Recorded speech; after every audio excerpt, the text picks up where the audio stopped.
고졸 주제에 감히 우리 집안을 속였어. 당장 짐 싸고 나가. 명문대 졸업이라고 거짓말했던 며느리 수진이 시어머니에게 냉혹하게 쫓겨났습니다. 하지만 그 후 교수 집안에 이상한 일들이 연달아 일어나기 시작했습니다. 연구실 임대료 10배 인상, 단골 레스토랑 출입 금지, 그리고 재건축 계약 파기까지. 도대체 누가 우리를 이렇게 괴롭히는 거지? 교수 가족은 원인을 전혀 알 수 없었습니다. 그런데 이 모든 일의 배후에는 뜻밖의 인물이 있었으니 바로 수진의 외할머니였습니다. 이제 진짜 게임이 시작이다. 평범해 보였던 할머니의 진짜 정체는 과연 무엇일까요? 그리고 교만한 교수 집안은 어떤 대가를 치르게 될까요? 시청 전 좋아요와 구독이 영상 제작에 큰 힘이 됩니다. 수진아, 오늘 연대 동문회 모임이 있는데 같이 갈래? 새벽 6시, 아직 어둠이 완전히 가시지 않은 주방에서 한 여성이 조용히 아침 준비를 하고 있었습니다. 27세 박수진은 결혼한 지 1년이 되었지만 여전히 긴장된 모습으로 하루를 시작했죠. 시어머니가 좋아하는 미역국을 끓이며 수진은 오늘도 완벽한 며느리 역할을 해내야 한다고 스스로에게 다짐했습니다.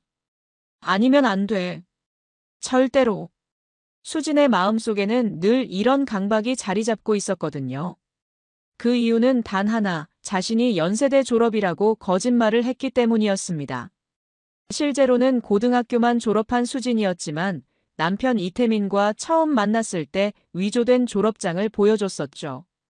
7시가 되자 시어머니 정명희가 단정한 옷차림으로 식탁에 앉았습니다. 56세의 명희는 자신이 이화여대를 나온 것을 무척 자랑스러워했고 며느리 역시 연세대 출신이라는 사실에 큰 만족감을 느끼고 있었습니다. 수진아, 오늘 동네 부인들이랑 만나는데 우리 며느리 자랑 좀 해야겠어. 명희는 미소를 지으며 말했습니다. 연세대 나온 며느리가 있다니까 다들 부러워하더라고. 수진은 어색하게 웃으며 고개를 끄덕였습니다. 감사합니다, 어머님. 하지만 속으로는 불안감이 몰려왔습니다. 언제까지 이런 거짓말을 계속할 수 있을까? 이때 시아버지 이동철이 나타났습니다. 59세의 동철은 서울대 경영학과 교수로 온화한 성격이지만 학벌에 대한 자부심이 강한 편이었습니다. 아침부터 무슨 자랑 이야기야? 동철은 웃으며 물었습니다. 우리 며느리 대학 이야기죠. 명희가 득양양하게 대답했습니다. 요즘 같은 세상에 명문대 나온 며느리가 얼마나 귀한데요? 동철은 고개를 끄덕였습니다. 맞아. 학벌이 곧 그 사람의 실력이지. 연세대면 정말 훌륭해. 수지는 시부모의 대화를 들으며 가슴이 철렁했습니다. 학벌이라는 단어가 특히 마음에 깊이 박혔습니다. 자신에게는 그런 학벌이 없다는 걸 너무나 잘 알고 있었거든요. 그런데 어머님. 수진이 조심스럽게 입을 열었습니다. 동창회 모임 같은 건 어떠세요? 명희가 갑자기 관심을 보였습니다. 수진의 얼굴이 순간 굳어졌습니다. 아, 그게요. 요즘 다들 너무 바빠서요. 수진은 애써 태연한 척했지만 목소리가 떨렸습니다. 또 핑계네요. 명희는 의아한 표정을 지었습니다. 지난번에도 몸이 아프다고 했잖아. 그 전에도 일이 있다고 했고. 명희의 말에 수진은 더욱 당황했습니다. 그냥 개인적인 사정이 있어서요. 어머님께서 굳이 신경 쓰지 않으셔도 될 것 같은데요. 무슨 개인적인 사정이 그렇게 많아? 명희는 점점 의심스러운 눈초리를 보냈습니다. 연세대 나온 사람들이랑 어울리는 게 그렇게 싫을 리가 없는데. 수지는 숨이 막혔습니다. 이럴 때마다 어떻게 대답해야 할지 몰라 머리가 하얘졌습니다. 그냥 사람들과 어울리는 걸 별로 좋아하지 않아요. 동철이 중재에 나섰습니다. 수진이 성격이 내성적인 편이잖아. 억지로 만나라고 할 필요는 없죠. 하지만 명희는 물러서지 않았습니다. 아니에요, 아버님. 며느리가 너무 소극적이면 안 되죠. 사회생활도 해야 하고 인맥도 넓혀야 하는데. 명희는 수진을 바라보며 말을 이었습니다. 우리 며느리 대학 동창들이랑 모임 한번 해봐야겠어요.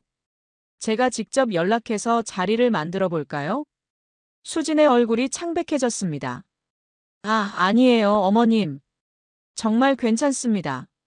제가 알아서 할게요. 뭘 알아서 해요? 명희는 고집을 부렸습니다. 제가 도와주는 게 당연하죠. 며느리 친구들이랑도 친해져야 하고. 이때 32세 태민이 출근 준비를 하며 식탁에 나타났습니다. 무슨 이야기예요?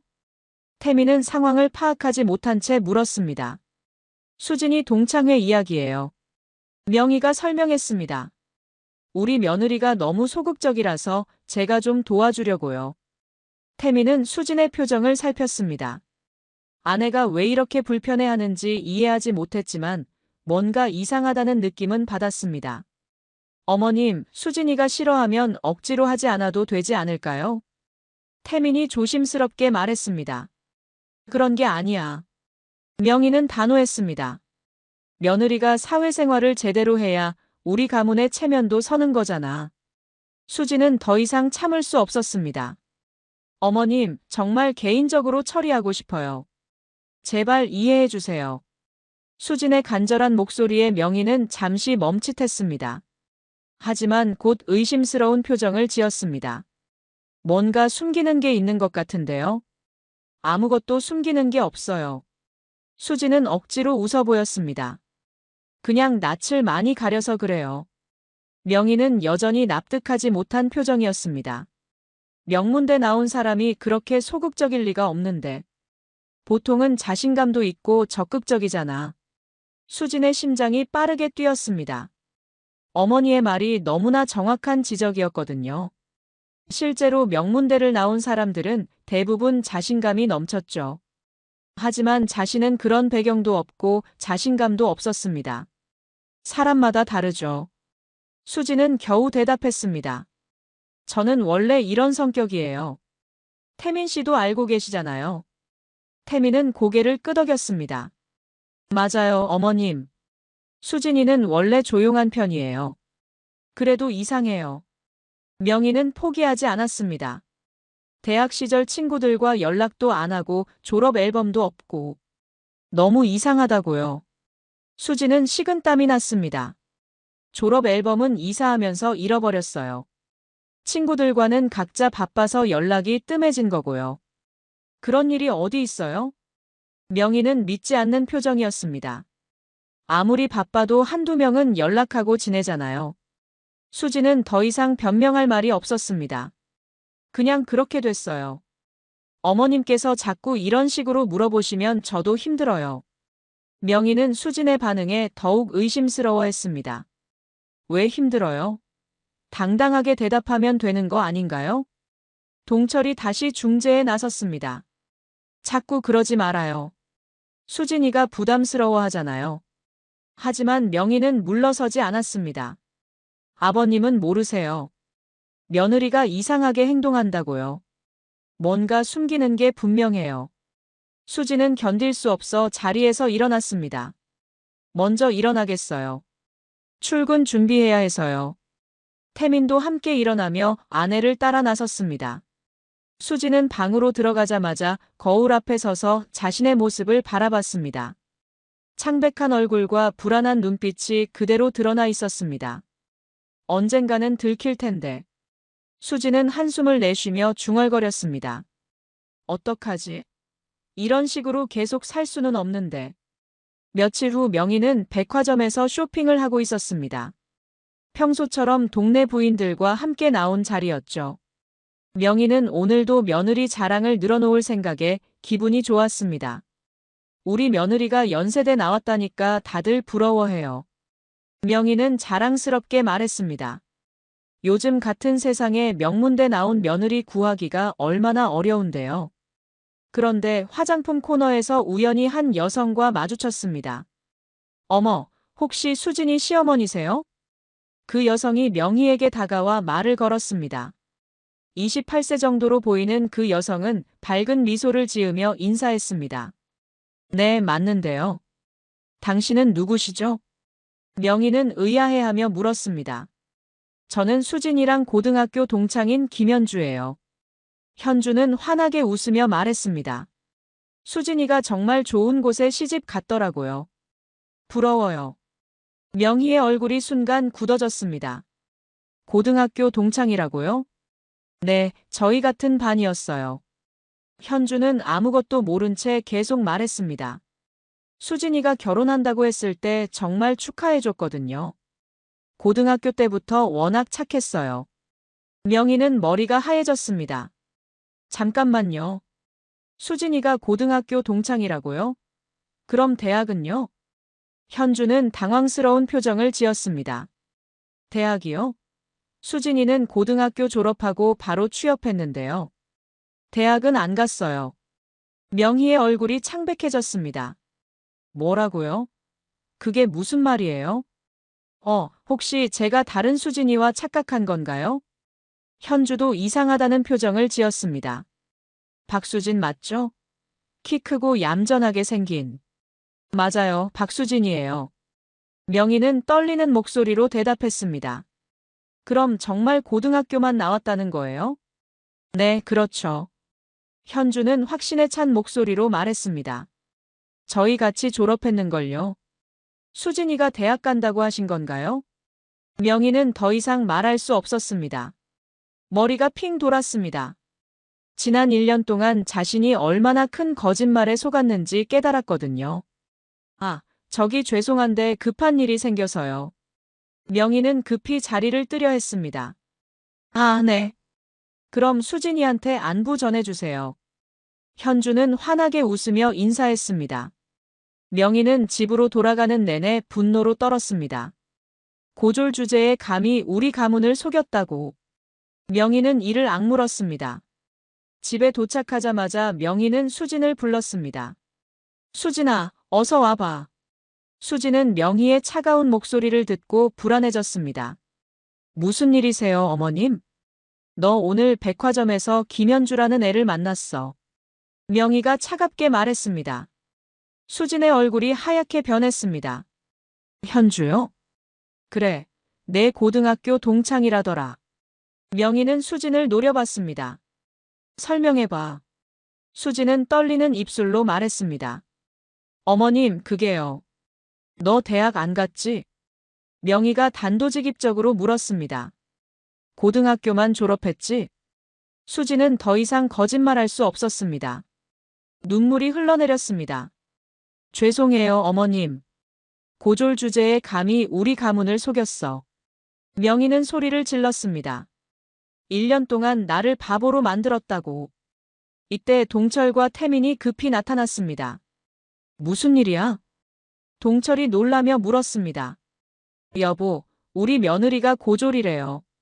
명희는 분노로 떨며 말했습니다. 연세대 졸업이라고 거짓말했다고요. 태민은 충격을 받았습니다. 수진아, 이게 정말이야? 수진은 무릎을 꿇고 앉았습니다. 죄송해요.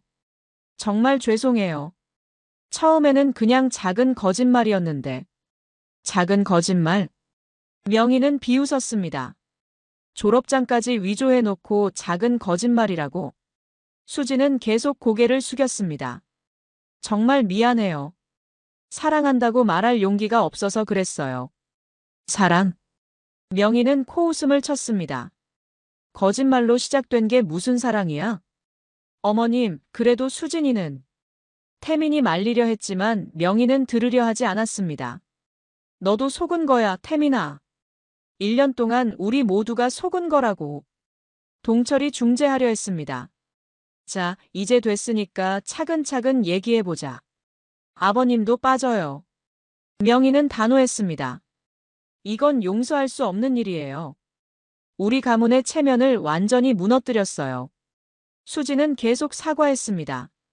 어머님, 정말 죄송해요. 앞으로 잘할게요. 제발 용서해 주세요. 용서? 명희는 차갑게 웃었습니다. 지금까지 동네 사람들한테 며느리 자랑한 게 얼마나 창피한지 알아. 더 이상 이 집에서 내 얼굴 보고 싶지 않아. 어머님, 제발요. 수진은 울면서 매달렸습니다. 제가 잘못했어요. 기회를 한 번만 더 주세요. 기회는 무슨 기회야? 명희는 냉정했습니다. 거짓말쟁이한테 무슨 기회를 줘? 태민이 어머니 앞에 무릎을 꿇었습니다. 어머님, 제발요.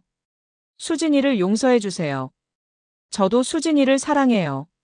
너도 바보야. 명희는 아들까지 나무랐습니다. 고졸한테 속아서 사랑한다고 그게 말이 되니? 동철이 다시 말했습니다. 여보, 너무 심하잖아.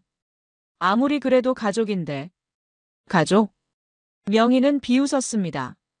거짓말쟁이가 무슨 가족이에요? 명희는 수진을 가리키며 소리쳤습니다. 당장 이 집에서 나가. 내 눈에 다시는 띄지 마. 수진은 더 이상 어떻게 할 수 없었습니다. 짐을 싸겠어요. 수진은 떨리는 목소리로 말했습니다. 태민이 아내를 붙잡으려 했지만 명희가 막았습니다. 나도 태민아.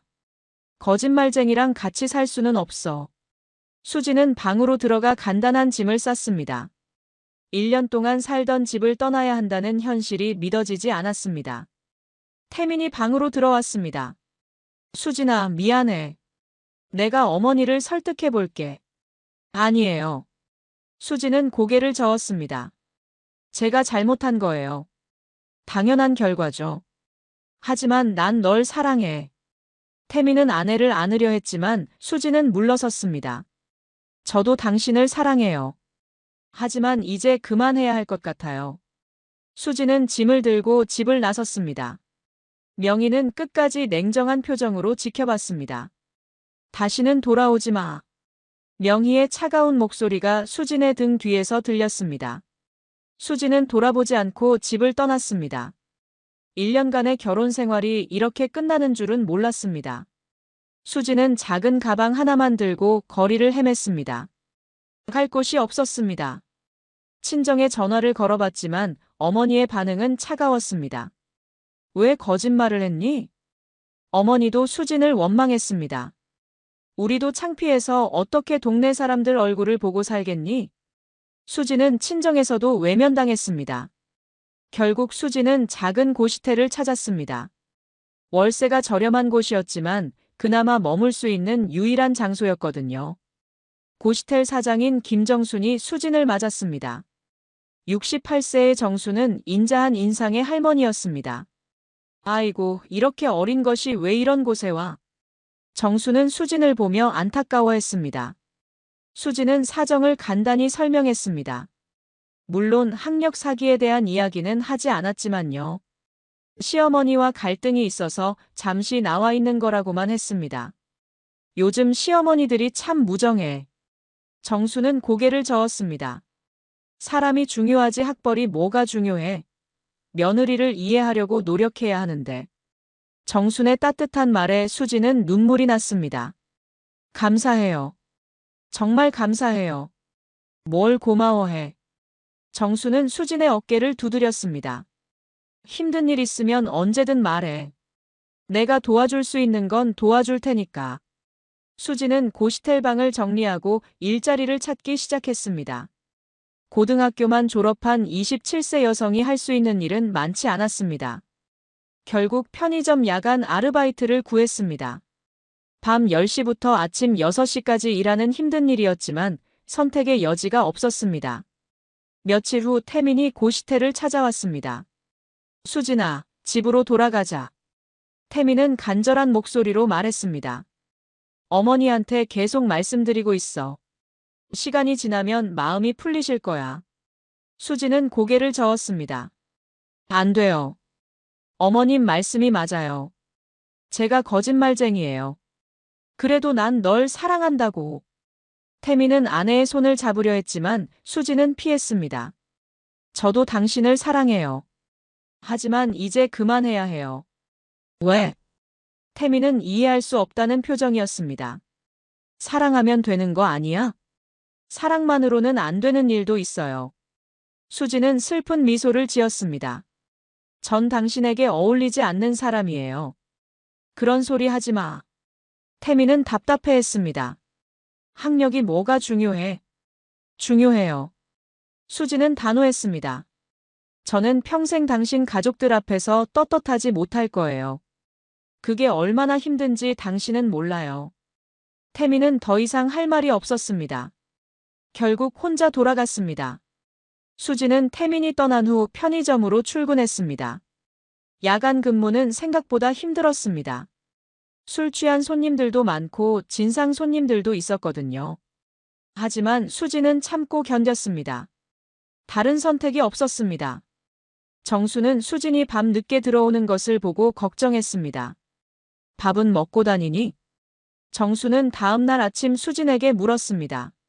네, 잘 먹고 있어요. 수진은 거짓말을 했습니다. 사실은 돈을 아끼려고 하루에 한 끼만 먹고 있었습니다. 정수는 수진의 거짓말을 눈치챘습니다. 아이고, 이해가. 정수는 부엌에서 밥과 반찬을 준비해서 수진에게 가져다 줬습니다. 먹어라. 아니에요, 괜찮아요. 수진은 사양했지만 정수는 강요했습니다. 먹으라고 했어. 젊은 것이 밥도 안 먹으면 어떻게 해? 정순의 따뜻한 마음에 수지는 눈물이 났습니다. 감사해요, 사장님. 정말 감사해요. 뭘 고마워해. 정수는 수진의 머리를 쓰다듬었습니다. 힘든 일 있으면 언제든 말해. 혼자 끙끙 앓지 말고. 고시텔의 다른 주민들도 수진을 따뜻하게 대해줬습니다. 옆방에 사는 대학생이 라면을 나눠줬고 아래층에 사는 직장인은 취업 정보를 알려줬습니다. 수지는 이런 작은 친절들이 고마웠습니다. 시댁에서는 느껴보지 못한 따뜻함이었습니다. 어느 날 밤 편의점에서 일하던 수지는 문득 눈물이 났습니다. 내가 뭘 잘못했을까? 수지는 혼자 중얼거렸습니다. 사랑한 게 잘못인가? 물론 거짓말한 건 잘못이었지만 그 거짓말도 사랑 때문이었거든요. 태민을 잃고 싶지 않아서 한 거짓말이었습니다. 하지만 결국 모든 걸 잃게 됐습니다. 남편도 가정도 꿈도 모든 걸 잃었습니다. 정수는 수진의 상태를 계속 지켜봤습니다. 어느 날 아침 정순이 수진에게 말했습니다. 너 요즘 너무 많이 말랐다. 제대로 먹어야 해. 괜찮아요. 수진은 힘없이 대답했습니다. 뭐가 괜찮아? 정수는 수진을 앉혔습니다. 무슨 일인지 말해봐. 혼자 끙끙 앓지 말고. 수진은 정순의 따뜻한 마음에 결국 모든 이야기를 털어놨습니다. 학력 사기부터 시작해서 쫓겨나게 된 경위까지 모든 걸 말했습니다. 정수는 수진의 이야기를 끝까지 들어줬습니다. 아이고, 그런 일이 있었구나. 정수는 수진의 손을 잡았습니다. 그래도 너무 자책하지 마. 내가 한 일이 잘못이긴 하지만 그렇다고 영원히 용서받지 못할 일은 아니야. 하지만 전 거짓말쟁이에요. 수진은 고개를 숙였습니다. 어떻게 용서받을 수 있겠어요? 사람은 누구나 실수를 해. 정수는 따뜻하게 말했습니다. 중요한 건 그 실수를 인정하고 반성하는 거야. 넌 충분히 반성하고 있잖니? 정순의 위로에 수지는 조금이나마 마음이 편해졌습니다. 하지만 여전히 앞으로 어떻게 살아야 할지 막막했습니다. 그래도 포기하지는 말자고 다짐했습니다. 언젠가는 다시 일어설 수 있을 거라고 믿으며 하루하루를 버텨나갔습니다. 수진이 고시텔 생활을 시작한 지 한 달이 지났습니다. 편의점 아르바이트로 근근히 생활하고 있었지만 몸과 마음은 점점 지쳐갔습니다. 어느 토요일 오후 수지는 종로에서 또 다른 아르바이트 면접을 보고 돌아가는 길이었습니다. 주말에는 카페에서도 일할 생각이었거든요. 종로 거리를 걷다가 수지는 익숙한 뒷모습을 봤습니다. 혹시 외할머니? 수지는 조심스럽게 다가갔습니다. 할머니. 수진이 부르자 그 여성이 돌아봤습니다. 75세 최은숙이었습니다. 어머, 우리 수진이 아니야? 은숙은 놀라며 수진을 바라봤습니다. 왜 이렇게 야위었니? 할머니. 수진은 은숙에게 달려가 안겼습니다. 5년 만의 만남이었습니다. 수진이 대학 진학에 실패한 후로 할머니와는 연락이 뜸해졌거든요. 우리 수진이가 왜 이렇게 말랐니? 은숙은 수진의 얼굴을 어루만지며 걱정스러워했습니다. 혹시 아픈 데라도 있어? 아니에요, 할머니. 수진은 괜찮다고 했지만 눈물이 났습니다. 할머니의 따뜻한 손길이 그리웠거든요. 카페 가자. 은숙은 수진의 손을 잡고 근처 카페로 들어갔습니다. 커피를 주문하고 앉은 은숙은 수진을 자세히 봤습니다. 분명히 무슨 일이 있었구나. 할머니는 다 알고 있어. 말해봐. 수진은 망설였습니다. 할머니에게 자신의 실패담을 말하기가 부끄러웠습니다. 하지만 은숙의 따뜻한 눈빛을 보니 모든 걸 털어놓고 싶었습니다. 다. 할머니, 저 결혼했어요. 은숙은 놀랐습니다. 결혼? 언제? 왜 연락 안 했어? 그런데 왜 이렇게 힘들어 보이니? 수지는 처음부터 차근차근 이야기했습니다. 태민과의 만남, 학력 사기, 결혼 생활, 그리고 결국 쫓겨나게 된 이야기까지 모든 걸 말했습니다. 은숙은 수진의 이야기를 끝까지 들어줬습니다. 아이고, 우리 수진이가 그런 고생을 했구나. 은숙은 수진의 손을 꼭 잡았습니다. 그 시어머니라는 사람이 참 못됐구나. 할머니, 저도 잘못했어요. 수진은 고개를 숙였습니다. 거짓말을 한 제가 나빠요. 잘못은 잘못이지만 그렇다고 내가 영원히 벌받을 일은 아니야. 은숙은 따뜻하게 말했습니다. 내 할머니도 어릴 때 많이 힘들었단다. 할머니도요? 수진은 고개를 들었습니다. 그럼. 은숙은 과거를 회상하며 말했습니다. 할머니가 23살에 내 할아버지랑 결혼했을 때 완전 가난뱅이였어. 시집 식구들이 얼마나 무시했는지 몰라. 매일 구박받고 살았지. 은숙의 목소리에는 옛날의 아픔이 서려 있었습니다. 그때는 정말 죽고 싶었어. 매일 눈물만 흘렸단다. 하지만 포기하지 않고 열심히 살았더니 지금은 이렇게 됐잖니? 할머니가 어떻게 이겨내셨어요? 수지는 궁금해했습니다. 참고 또 참았지. 은숙은 쓸쓸하게 웃었습니다. 그리고 마음속으로 다짐했어. 언젠가는 저 사람들을 다 눈앞에 두고 살겠다고. 정말요? 수지는 놀랐습니다. 할머니가 그런 생각을 하셨다니 믿어지지 않았습니다. 그럼. 은숙은 단호하게 말했습니다. 그래서 혼자 돈도 모으고 장사도 했어. 남들이 뭐라고 해도 포기하지 않았단다. 이때 은숙의 친구 박영자가 카페에 들어왔습니다. 영자는 은숙과 40년 친구였습니다. 은숙이 여기 있었구나. 영자는 은숙을 찾고 있었던 것 같았습니다. 어머, 이 예쁜 아가씨는 누구야? 내 외손녀 수진이야. 은숙은 자랑스럽게 소개했습니다. 그동안 얘기 많이 들었어. 아이고, 정말 예쁘네. 영자는 수진을 반갑게 맞았습니다. 그런데 왜 이렇게 야위었니? 수진이가 요즘 좀 힘든 일이 있었어. 은숙이 대신 설명했습니다. 시어머니가 무시해서 집에서 나와 있다고. 뭐? 영자는 놀랐습니다. 요즘 시어머니들이 왜 그렇게 무정해? 예쁘고 착한 며느리를 왜 괴롭혀? 영자는 분개했습니다. 사람이 중요하지 학벌이 뭐가 중요해? 수진아, 내 할머니가 얼마나 고생해서 여기까지 왔는지 아니? 네, 방금 들었어요. 수진은 고개를 끄덕였습니다. 은숙이 얼마나 대단한 사람인지 몰라. 영자는 친구를 자랑스러워했습니다.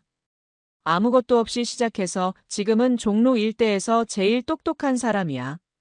할머니가 그렇게 대단하세요? 수진은 놀랐습니다. 할머니가 그냥 평범한 할머니인 줄 알았거든요. 그럼. 영자는 확신에 찬 목소리로 말했습니다.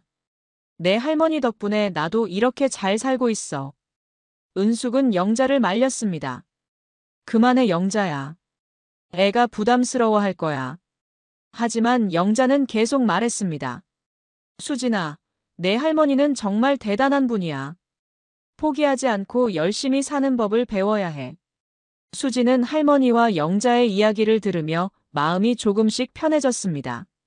자신도 포기하지 않으면 언젠가는 일어설 수 있을 것 같았습니다. 걱정 마라, 수진아. 은숙은 외손녀의 손을 꼭 잡았습니다. 할머니가 있잖니? 할머니가 널 지켜줄게. 정말요, 할머니? 수지는 눈물을 흘렸습니다. 그럼. 은숙은 따뜻하게 미소 지었습니다. 우리 수진이가 다시 일어설 수 있도록 할머니가 도와줄 거야. 수진은 오랜만에 희망을 느꼈습니다. 할머니가 있다면 무엇이든 할 수 있을 것 같았습니다. 앞으로 어떤 일이 벌어질지 모르지만 포기하지 않겠다고 다짐했습니다. 며칠 후 은숙은 수진에게 연락했습니다. 수진아, 할머니 사무실에 놀러와. 사무실이요? 수진은 의아해했습니다. 할머니가 사무실이 있다는 건 처음 듣는 이야기였거든요. 그래, 종로에 있어. 주소 보내줄 테니까 와봐. 은숙은 주소를 문자로 보내줬습니다. 수진은 호기심을 갖고 그 주소를 찾아갔습니다. 종로 한복판 큰 건물이었습니다. 정말 여기가 맞나? 수진은 건물을 올려다보며 놀랐습니다. 1층에는 유명한 브랜드 매장들이 들어서 있었거든요. 엘리베이터를 타고 12층에 올라가니 깔끔한 사무실이 나타났습니다. 평창개발이라는 간판이 붙어 있었습니다. 어서 와. 은숙은 수진을 반갑게 맞았습니다. 할머니, 여기가 할머니 사무실이에요? 수진은 믿을 수 없다는 표정이었습니다. 그럼. 은숙은 당연하다는 듯이 대답했습니다. 50년 동안 차근차근 모은 거야. 수진은 사무실을 둘러봤습니다. 깔끔하게 정리된 책상과 서류들, 그리고 벽에 걸린 여러 개의 부동산 등기부등본들이 눈에 들어왔습니다. 할머니가 이런 일을 하고 계셨다니. 수진은 놀라움을 감추지 못했습니다. 이때 영자가 들어왔습니다. 어머, 수진이 왔구나. 영자는 환하게 웃으며 인사했습니다. 어때? 내 할머니 대단하지? 정말 몰랐어요. 수진은 솔직하게 말했습니다. 할머니가 이렇게 큰 일을 하고 계실 줄은. 은숙이 얼마나 똑똑한지 몰라. 영자는 친구를 자랑스러워했습니다. 종로 일대 건물 절반이 내 할머니 거야. 정말요? 수진은 더욱 놀랐습니다. 그럼. 은숙은 차를 내오며 말했습니다. 하지만 조용히 살았을 뿐이지 남들한테 자랑하고 다니지는 않았어. 왜요? 수진은 궁금해했습니다. 그냥 그런 성격이야. 은숙은 웃으며 대답했습니다. 돈이 많다고 자랑할 필요는 없잖니. 그보다는 실속 있게 사는 게 중요해. 영자는 수진에게 말했습니다. 수진아, 내 할머니를 봐. 아무것도 없이 시작해서 이렇게 성공했잖아. 할머니, 어떻게 이렇게 성공하셨어요? 수진은 진심으로 궁금했습니다. 특별한 비결이 있으세요? 비결은 없어. 은숙은 소탈하게 말했습니다. 그냥 포기하지 않고 열심히 했을 뿐이야. 처음에는 작은 가게부터 시작했어. 하지만 은숙의 눈빛이 변했습니다. 그런데 수진아, 할머니가 내 이야기 듣고 화가 많이 났어. 화요? 수진은 놀랐습니다. 제가 잘못해서요? 아니야. 은숙은 고개를 저었습니다. 내가 아니라 그 시어머니 때문에. 외손녀를 무시한 것들을 가만두지 않겠어. 할머니의 목소리가 차가워졌습니다. 수진은 처음 보는 할머니의 모습에 놀랐습니다. 할머니, 괜찮아요. 수진아. 은숙은 다시 따뜻하게 웃었습니다. 할머니가 널 지켜줄 거야. 영자도 거들었습니다. 맞아, 수진아. 내 할머니가 얼마나 무서운 사람인지 몰라. 한번 화나면 끝까지 가는 성격이야. 무서워요. 수진은 걱정스러워했습니다. 괜찮을까요? 걱정 마. 은숙은 수진을 안심시켰습니다. 할머니가 알아서 할 테니까 너는 그냥 편히 있어. 은숙은 비서를 불렀습니다. 이씨 가문 자료 조사 어떻게 되고 있어? 네, 거의 다 끝났습니다. 비서가 대답했습니다. 교수 재정 상황이랑 부동산 현황 모두 파악했습니다. 좋아. 은숙은 만족스러워했습니다. 이제 본격적으로 시작해볼까? 할머니, 뭘 하시려는 거예요? 수진은 불안해했습니다. 때로는 무서워야 할 때가 있는 거야. 은숙은 차가운 미소를 지었습니다. 그 교만한 사람들한테 교훈을 줘야지. 영자도 동의했습니다. 맞아, 은숙아. 보여주자.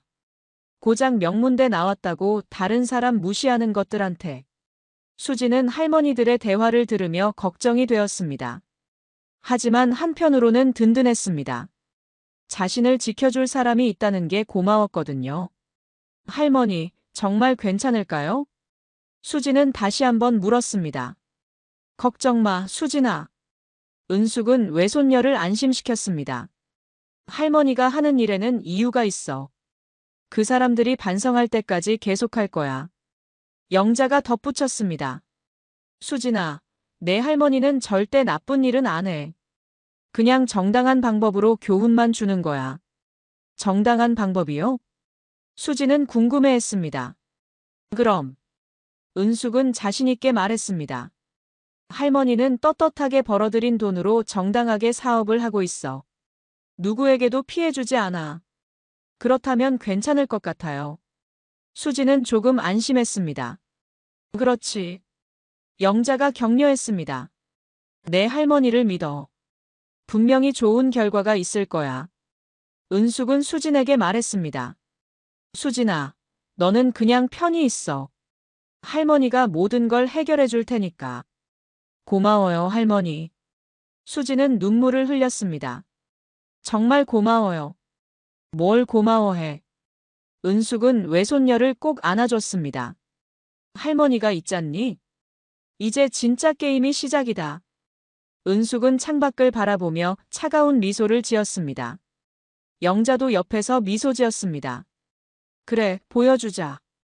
수지는 할머니들의 모습을 보며 복잡한 기분이었습니다. 걱정도 되지만 한편으로는 기대도 되었습니다. 과연 어떤 일이 벌어질까? 은숙의 눈빛에는 50년간 쌓아온 자신감과 결단력이 서려 있었습니다. 일주일 후 이씨 집안에 이상한 일들이 일어나기 시작했습니다. 먼저 태민이 연구하는 서울대 연구실에 임대료 인상 통보가 날아왔습니다. 여보, 이게 뭐야? 태민은 당황하며 명희에게 통보서를 보여줬습니다. 건물주가 갑자기 임대료를 10배로 올린다고 해. 10배? 명희도 이해할 수 없었습니다. 지금까지 문제없이 지내왔잖아요. 연락해봤는데 답변이 없어. 태민은 걱정스러워했습니다. 다른 연구실을 급히 알아봐야겠어. 며칠 후에는 명희가 자주 가던 고급 레스토랑에서 문제가 생겼습니다. 명희는 동네 부인들과의 모임을 위해 예약을 하려고 했습니다. 죄송합니다만 앞으로 예약을 받을 수 없습니다. 레스토랑 직원이 정중하게 말했습니다. 왜요? 명희는 당황했습니다. 그동안 잘 이용했잖아요. 죄송합니다. 직원은 더 이상 설명하지 않았습니다. 회사 방침입니다. 명희는 기분이 나빴습니다. 도대체 뭐가 문제라는 거지? 이런 일은 계속 이어졌습니다. 명희가 자주 가던 카페에서도 같은 일이 벌어졌습니다. 죄송합니다만 더 이상 이용하실 수 없습니다. 카페 사장이 미안해하며 말했습니다. 갑자기 왜요? 명희는 화가 났습니다. 이유라도 말해주세요. 죄송합니다. 사장은 고개만 숙였습니다. 명희는 이해할 수 없었습니다. 분명히 뭔가 이상한 일이 벌어지고 있었거든요. 집에 돌아온 명희는 동철에게 말했습니다. 여보, 뭔가 이상해요. 레스토랑도 카페도 갑자기 출입 금지래요. 정말? 동철도 놀랐습니다. 우리가 뭘 잘못했다고? 모르겠어요. 명희는 답답해했습니다. 이유도 안 알려주고. 이때 태민이 대학교에서 돌아왔습니다. 아들의 표정이 어두웠습니다. 무슨 일이야, 태민아? 동철이 물었습니다. 연구실 임대료가 갑자기 월 500만 원에서 5천만 원으로 올랐대요. 태민은 한숨을 내쉬었습니다. 건물주가 일방적으로 통보했어요. 5천만 원? 명희는 놀랐습니다. 그런 법이 어디 있어? 계약서를 확인해봤는데 건물주 권한이라고 나와 있어요. 태민은 무력감을 느꼈습니다. 어떻게 해야 할지 모르겠어요. 동철은 심각해졌습니다. 연구실 임대료까지 오르면 정말 큰일이야. 한편 고시텔에서는 정순이 수진에게 흥미로운 소식을 전했습니다. 수진아, 요즘 이 시내 소문 들었니? 무슨 소문이요? 수지는 궁금해했습니다. 사업이 잘 안 된다더라. 정수는 고개를 저으며 말했습니다. 연구실 임대 문제도 있고 단골 가게들에서도 출입금지 당했다던데. 수지는 놀랐습니다. 혹시 할머니가 뭔가 하신 걸까? 그럴 수도 있겠네. 정수는 고개를 끄덕였습니다. 내 할머니가 보통 분이 아닌 것 같던데. 수지는 복잡한 기분이었습니다. 한편으로는 시원했지만 다른 한편으로는 걱정도 되었습니다. 이씨 집안의 상황은 점점 악화되었습니다. 태미는 새로운 연구실을 구하려고 했지만 마음에 드는 곳을 찾기 어려웠습니다. 있는 곳들은 너무 비싸거나 조건이 안 좋았거든요. 명희는 친구들과의 모임 장소를 찾지 못해 스트레스를 받았습니다. 그동안 자랑하던 고급스러운 장소들을 이용할 수 없게 되자 체면이 구겨졌습니다. 도대체 뭐가 문제인지 모르겠어. 명희는 동철에게 푸념했습니다. 이런 일이 동시에 일어날 리가 없는데. 혹시 누군가 우리를 일부러 괴롭히는 건 아닐까? 동철도 같은 생각이었습니다. 분명히 뭔가 있을 거야. 하지만 누가 우리를 괴롭힐 이유가 있겠어? 모르겠어요. 명희는 답답해했습니다. 요즘 들어 이상한 일이 너무 많아요. 태미는 부모님의 대화를 들으며 뭔가 떠오르는 게 있었습니다. 혹시 수진이와 관련이 있을까요? 뭐라고? 명희는 태민을 노려봤습니다. 그 고졸년 때문에 이런 일이 생긴다고? 말도 안 돼. 하지만 시기가 너무 일치해요. 태민은 조심스럽게 말했습니다. 수진이를 내보낸 후로 이상한 일들이 계속 일어나고 있어요. 우연의 일치일 뿐이야. 명희는 인정하려 하지 않았습니다. 고작 고졸년이 뭘 할 수 있겠어? 은숙은 자신의 사무실에서 상황을 지켜보고 있었습니다. 영자가 들어와서 보고했습니다. 은수가 계획대로 잘 되고 있어. 이신혜가 많이 당황하고 있더라. 좋아. 은숙은 만족스러워했습니다. 이제 시작일 뿐이야. 더 강하게 압박해야지. 너무 세게 하면 안 될까? 영자는 걱정스러워했습니다. 괜찮아. 은숙은 자신있게 말했습니다. 정당한 방법으로 하는 거니까. 누구한테도 불법적인 일은 시키지 않았어. 그렇긴 하지만 영자는 여전히 걱정스러워했습니다. 수진이가 알면 어떻게 생각할까? 수진이는 나중에 알게 될 거야. 은숙은 차분하게 말했습니다. 그때는 모든 게 끝나고 나서겠지. 은숙은 창밖을 바라보며 미소 지었습니다. 누가 우리를 이렇게 괴롭히는 거지? 명희는 여전히 원인을 찾지 못하고 있었습니다. 하지만 은숙은 모든 걸 계획대로 진행하고 있었습니다. 이제 진짜 본격적인 공격이 시작될 예정이었습니다. 며칠 후 더 큰 충격이 기다리고 있었습니다. 이씨 집안이 살고 있는 아파트 재건축 사업에 문제가 생긴 것입니다. 한 달이 더 지나자 이씨 집안의 상황은 심각해졌습니다. 태민의 연구실에 자금난이 발생했습니다. 새로운 연구실의 임대료가 너무 비싸서 연구 활동에 큰 부담이 되었거든요. 여보, 이번 달 연구비를 다 써버릴 것 같아. 태민은 명희에게 심각하게 말했습니다. 연구실 임대료 때문에 다른 연구는 못할 것 같아. 뭐라고요? 명희는 놀랐습니다. 그럼 어떻게 해요? 다른 연구실을 구해야 하는데 마땅한 곳이 없어. 태민은 한숨을 내쉬었습니다. 모든 곳이 비슷하게 비싸더라고. 명희는 걱정이 되었습니다. 이런 일이 벌어질 줄은 꿈에도 몰랐거든요. 그동안 안정적이라고 생각했던 생활이 흔들리고 있었습니다. 며칠 후 더 큰 문제가 발생했습니다. 명희가 자랑하던 아파트 재건축 사업이 갑자기 취소된 거예요. 여보, 재건축 사업이 취소됐어. 동철은 절망적인 목소리로 말했습니다. 건설사에서 일방적으로 계약을 파기한대. 그럼 어떻게 되는 거예요? 명희는 당황했습니다. 집값이 반토막 날 수도 있어. 동철은 무력감을 느꼈습니다. 재건축 기대로 집을 산 건데. 동네 부인들이 이씨 집안의 몰락 소식을 듣고 수군거리기 시작했습니다. 이씨네 요즘 어떻게 된 거야? 김 부인이 다른 부인들에게 말했습니다. 재건축도 취소됐다던데. 정말? 이 부인이 놀랐습니다. 그렇게 잘 나가던 집이? 교수님 연구실도 문제 있다던데. 박 부인이 고개를 저었습니다. 그동안 며느리 자랑하더니 이제 어떻게 할까? 명희는 이런 뒷담화를 듣고 견딜 수 없었습니다. 그동안 자신이 다른 사람들을 얼마나 무시했는지 돌이켜보게 되었습니다. 태미는 부모님의 상황을 보며 확신하게 되었습니다. 어머니, 이 모든 일이 수진이를 내쫓은 이후에 시작됐어요. 또 그 소리야. 명희는 짜증을 냈습니다. 그 고졸년이 뭘 할 수 있다고. 하지만 시기가 너무 일치해요. 태미는 포기하지 않았습니다. 수진이에게 뭔가 도움을 줄 사람이 있는 것 같아요. 설마 그런 일이. 명희는 여전히 믿지 않으려 했습니다. 어머니, 제발 수진이를 찾아서 사과해요.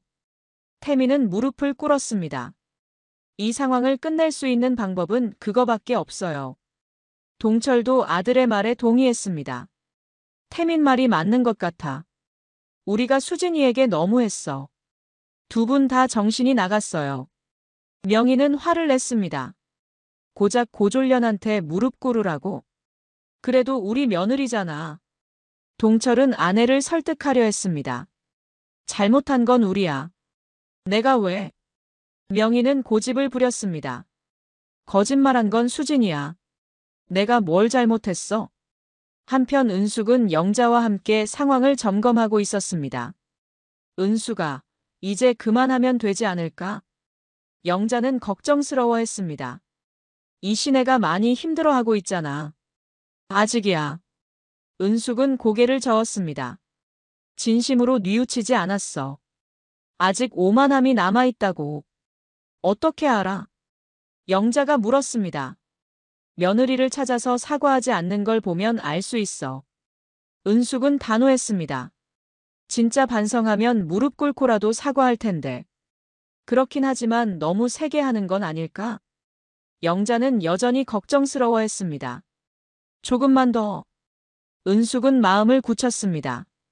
확실하게 교훈을 줘야 해. 이씨 집안의 상황은 더욱 악화되었습니다. 태민이 다니는 대학교에서도 연구 지원금이 끊겼다는 소식이 들려왔습니다. 태민아, 연구 지원금도 문제가 생겼다던데?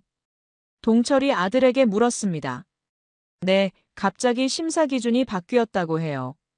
태민은 좌절감을 느꼈습니다. 앞으로 연구를 계속할 수 있을지 모르겠어요. 하지만 명희의 불만은 커져만 갔습니다. 이런 상황이 언제까지 계속될지 모르겠어요. 한 직원이 푸념했습니다. 태민은 더 이상 참을 수 없었습니다. 어머니, 정말 마지막이에요. 수진이한테 사과하지 않으면 우리 가족 모두 망해요. 망한다고? 명희는 여전히 현실을 받아들이지 못했습니다. 그 고졸년 때문에. 어머니, 제발요. 태민은 눈물을 흘렸습니다. 저도 수진이가 그리워요. 다시 찾아와 주세요. 명희는 아들의 눈물을 보며 처음으로 흔들렸습니다. 하지만 여전히 자존심이 허락하지 않았습니다. 내가 왜 고졸년한테 사과해야 해? 그때 동철이 결정적인 말을 했습니다. 여보, 이제 정말 위험해. 대학교에서도 압박이 들어오고 있어. 위험? 명희는 충격을 받았습니다. 정말요? 연구실도 잃고 집값도 떨어지고 이제 우리 생활 기반 자체가 흔들리고 있어. 동철은 절망적이었습니다. 명희는 현실의 무게를 느꼈습니다. 정말로 모든 것이 위기에 처한 거였습니다. 어머니, 이제라도 수진이를 찾아주세요. 태민은 마지막으로 간청했습니다. 저희 가족을 구해주세요. 명희는 처음으로 진지하게 고민하기 시작했습니다. 정말 수진 때문일까? 이 모든 일이 정말 며느리를 쫓아낸 것과 관련이 있을까? 마음 한구석에서는 인정하고 싶지 않았지만 상황이 너무 명백했습니다. 결국 명희는 마음을 정했습니다. 태민아, 수진이가 어디 있는지 알아? 명희가 아들에게 물었습니다. 고시텔에 있는 걸로 알고 있어요. 태민은 희망에 찬 목소리로 대답했습니다. 그럼 어머니가 직접 가서 사과하실 거예요? 그렇게 하자. 명희는 한숨을 내쉬었습니다. 우리가 너무 했나 보구나. 다음 날 명희와 태민은 함께 고시태를 찾았습니다. 수진을 만나기 전에 먼저 정순과 마주쳤습니다. 수진이 어머니 되시는 분이세요? 정순이 명희를 알아봤습니다. 네, 맞습니다. 명희는 고개를 숙였습니다. 저희가 수진이에게 너무 심하게 했나 봅니다. 그럼요. 정수는 단호하게 말했습니다. 그 착한 애를 왜 그렇게 괴롭혔어요? 학벌이 뭐가 중요해요? 죄송합니다. 명희는 진심으로 사과했습니다. 수진이를 만날 수 있을까요? 정수는 수진을 불러왔습니다. 수진은 시어머니와 남편을 보고 놀랐습니다. 어머님, 태민 씨. 수진아. 명희는 수진 앞에 무릎을 꿇었습니다. 어머님. 수진은 당황했습니다. 왜 그러세요? 미안하다, 수진아. 명희는 눈물을 흘렸습니다. 내가 너무 심했어. 용서해 줄 수 있니? 수진도 눈물이 났습니다. 어머님, 일어나세요. 제가 잘못한 거예요. 거짓말로 시작한 저를 용서해 주세요. 아니야. 명희는 고개를 저었습니다. 거짓말한 건 잘못이지만 너를 쫓아낸 건 더 잘못이었어. 사람의 마음을 보지 못한 내가 잘못이야. 태민도 아내 앞에 무릎을 꿇었습니다. 수진아, 미안해. 내가 널 지켜주지 못했어. 태민은 간절하게 말했습니다. 어머니 눈치만 보고 정작 소중한 걸 놓쳤어. 일어나요, 둘 다. 수진은 울면서 말했습니다. 제가 먼저 잘못했어요. 거짓말한 게 잘못이었어요. 이때 은숙이 영자와 함께 나타났습니다. 어머, 무슨 일이야? 은숙은 상황을 파악했습니다. 할머니. 수진은 놀랐습니다. 어떻게 여기를? 할머니가 누구신지 말씀드려야겠어요. 은숙은 명희를 바라봤습니다. 저는 박수진의 외할머니 최은숙입니다. 수진이 할머니세요? 명희는 정중하게 인사했습니다. 안녕하세요. 처음 뵙겠습니다. 은숙은 명함을 건넸습니다. 명희는 명함을 보고 충격을 받았습니다. 평창개발 회장이라는 타이틀이 적혀 있었거든요. 설마 이 모든 일이. 명희는 은숙을 바라봤습니다. 할머니께서 하신 일인가요? 네, 맞습니다. 은숙은 인정했습니다.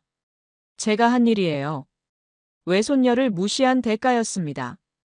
할머니. 수진은 놀랐습니다. 정말요? 그런 큰 일을 하셨던 거예요? 그 사람들이 내게 한 일을 가만둘 수 없었어. 은숙은 차분하게 말했습니다. 외손녀를 무시한 대가를 치르게 한 거야. 하지만 나쁜 방법은 쓰지 않았어. 모든 게 정당한 방법이었지. 영자도 옆에서 말했습니다. 학벌만 중시하고 사람 됨됨이는 보지 않는 사람들한테 교훈을 준 거예요. 40년 동안 우리가 쌓아온 힘이 이런 때 쓰이는 거죠. 죄송합니다. 명희는 은숙에게 깊이 사과했습니다. 제가 잘못 생각했습니다. 학벌이 전부가 아니었는데 너무 편견에 사로잡혀 있었어요. 학벌이 전부가 아닙니다. 은숙은 엄숙하게 말했습니다. 사람 됨됨이가 중요한 거죠. 돈이 많다고 좋은 사람이 아니고 학벌이 높다고 훌륭한 사람이 아니에요. 진짜 중요한 건 마음이에요. 맞습니다. 명희는 고개를 끄덕였습니다. 제가 너무 편견에 사로잡혀 있었습니다. 수진이의 착한 마음을 보지 못했어요. 영자가 덧붙였습니다. 우리가 40년 동안 이룬 걸 보세요. 진짜 품격은 남을 무시하는 게 아니라 베푸는 거예요. 사람을 키우고 도와주는 게 진정한 부자의 모습이죠. 할머니, 저는 정말 몰랐어요. 수진은 할머니에게 말했습니다. 이런 큰일을 하실 줄은 꿈에도 몰랐어요. 내가 몰라도 돼. 은숙은 외손녀를 다독였습니다. 할머니가 널 지켜주는 게 당연한 거야. 가족이란 게 그런 거 아니겠니? 동철도 뒤늦게 나타나서 모든 분들께 사과했습니다. 죄송합니다. 저희가 너무 무례했습니다. 앞으로는 절대 이런 일이 없도록 하겠습니다. 이제 알았으니 됐어요. 은숙은 관대하게 말했습니다. 하지만 앞으로는 사람을 겉모습으로 판단하지 마세요. 마음을 보는 눈을 기르셔야 해요. 네, 명심하겠습니다. 동철은 고개를 숙였습니다. 수진이 같은 착한 며느리를 얻은 게 얼마나 큰 복인지 이제야 깨달았습니다. 정순도 감동받았습니다. 이렇게 해피엔딩이면 제가 다 기분 좋네요. 정말 드라마 같아요. 사람이 사는 게 다 이런 거 아니겠어요? 정수는 웃으며 말했습니다. 서로 이해하고 용서하는 게. 수지는 모든 사람들에게 감사했습니다. 할머니, 정순 사장님, 그리고 어머님과 아버님, 태민 씨까지 모두 감사해요. 이제 우리 모두 하나가 되자. 은숙은 따뜻하게 말했습니다. 진짜 부자는 마음이 넓은 사람이야. 서로 이해하고 용서하는 것이 가장 큰 복이라고. 돈보다 학벌보다 소중한 게 바로 사랑이야. 명희는 수진의 손을 꼭 잡았습니다. 수진아, 앞으로는 정말 좋은 어머니가 될게. 내가 대학에 가고 싶다면 내가 도와줄게. 정말요? 수진은 놀라며 물었습니다. 그럼. 명희는 따뜻하게 웃었습니다. 늦었지만 지금이라도 내 꿈을 이뤄보자. 6개월 후 모든 것이 정상으로 돌아왔습니다.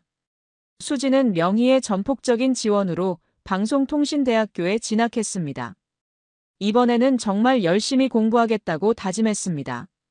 매일 밤 공부하는 수진을 보며 명희는 뿌듯해했습니다.